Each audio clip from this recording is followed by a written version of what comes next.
طالب يريد أن يطلب علم الحديث عند الإمام أحمد بن حنبل فبات في بيته وقرب الماء ليتوضأ منه لأجل صلاة الليل فجاء مع الفجر ووجد الماء في مكانه فقالوا ألم تقم من الليل؟ قال لا الآن نتوضأ قال فاذهب من حيث جئت فإنك لا تصلح لعلم الحديث. Ada seorang pencari ilmu, dia mau nyantri kepada Imam Ahmad bin Hambal, mau belajar ilmu hadis kepada Imam Ahmad. Kemudian bermalam di rumahnya Imam Ahmad di malam pertama, disediakan air untuk diambil wudhu.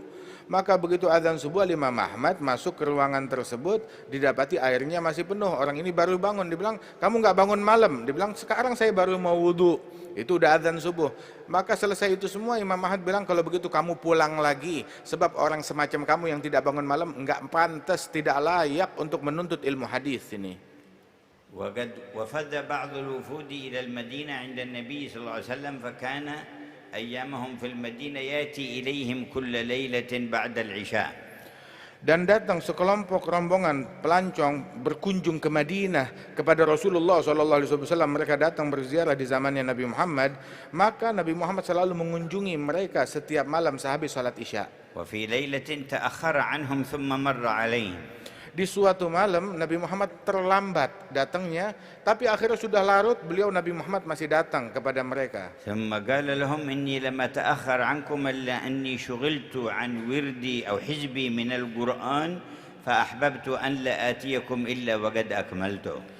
Nabi mengatakan, menginfokan, sesungguhnya aku ketika terlambat datang kepada kalian karena aku sibuk dengan wirid Al-Quran yang aku baca. Aku ingin menyelesaikan wirid Al-Quranku dulu, udah selesai ngajinya baru aku datang kepada kalian. ولهذا قال وحزب القرآن من الواجبات المؤكدة.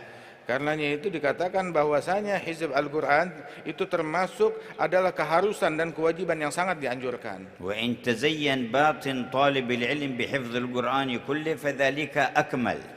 Apabila batin seorang santri dihiasi dengan hafalan Al-Quran secara seutuhnya, maka itu lebih sempurna lagi dan lebih baik. فمن حفظ القرآن فقد أدرجت النبوة بين جنبيه غير أنه لا يوحى إليه. Barang siapa yang telah hafal Al-Quran, maka dia telah diberikan singgasana kenabian, akan tetapi tanpa diwahyukan oleh Allah Subhanahu wa taala. ولا تأكل الأرض جسد حافظ للقرآن غير غال فيه ولا متجاف عنه. Dan orang yang hafal Al-Quran, maka jasadnya tidak akan dimakan oleh bumi, tidak akan lapuk manakala dia menghafal Al-Quran dan juga tidak meninggalkan kajian-kajian Al-Quran tersebut. وإن حفظ كل أو بعض فعليه أن يتفقد ما حفظه لأنه يتفلت من صدور الناس. Apabila dia baru hafal sebagian daripada Al-Quran tersebut, maka dia harus mengulang-ulangnya, jangan sampai hilang, sebab Al-Quran itu hafalannya sangat mudah hilang. وقال ونسيان سورة بل آية من أعظم السيئات. Dan dikatakan melupakan satu surat, bahkan melupakan satu ayat Al-Quran termasuk kejahatan yang paling dahsyat. وقد قال صلى الله عليه وسلم عرضت علي أعمال أمتي فلم أرى ذنبا أعظم من آية أو سورة أوتيها رجل من أمتي فنسيها.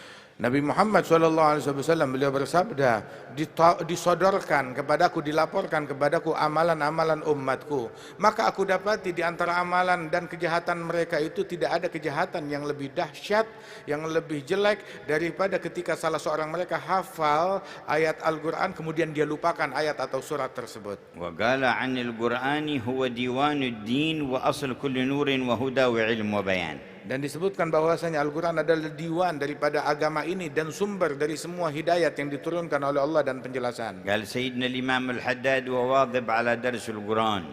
Imam Al-Haddad mengatakan, rutinkan selalu membaca dan tadarus Al-Quran. فإن في تلاوته الإكسير. Sebab di dalam tilawah Al-Quran itu adalah ramuan dan obat. والشرح للصدر. Dan melapangkan, menenangkan, menenteramkan hati. تدبر معانيه ورتله خاشعا. Renungi makna yang terkandung di dalamnya dan bacalah dengan khusyuk. تفوز من الأسرار بالكنز والذخر. Agar engkau berhasil mendapatkan asrar yang terkandung di dalam di balik ayat-ayatnya. وكن راهبا عند الوعيد. Dan ketika kamu membaca ayat yang berisi ancaman dari Allah Ta'ala, maka jadilah kamu membacanya dengan rasa takut. وراغبا إذا ما تلوت الوعد في غاية البشر. Dan saat kamu membaca ayat yang di dalamnya nikmat dan anugerah Allah, engkau membacanya dengan berharap dan obsesi yang besar akan anugerah tersebut. ألا إنه البحر المحيط وغيره من الكتب أنهار تمد من البحر. Ketahuilah bahwasanya Al-Quran adalah samudra yang demikian luas. Adapun kitab-kitab yang lain ibaratnya sungai-sungai yang bercabang daripada samudra tersebut. والذي ليس عنده اتساع في الفهم لأخذ العلم فيأخذ الواجب عليه وما قرب منه ثم يصرف وقته في ما فيه الثواب من أنواع العبادات والسعي في المصالح الناس. Dan dikatakan bahwasanya seseorang yang tidak memiliki kecerdasan yang mumpuni di dalam mencari ilmu, maka silakan gunakan umurnya yang berharga tersebut untuk pertama mengambil keilmuan yang wajib yang dia pelajari dulu. Kemudian sisanya dia gunakan untuk melakukan hal-hal terutama yang bisa memberikan manfaat kepada manusia lain. فإن السعي في مصالح المؤمنين من أعظم ما يقرب إلى رب العالمين.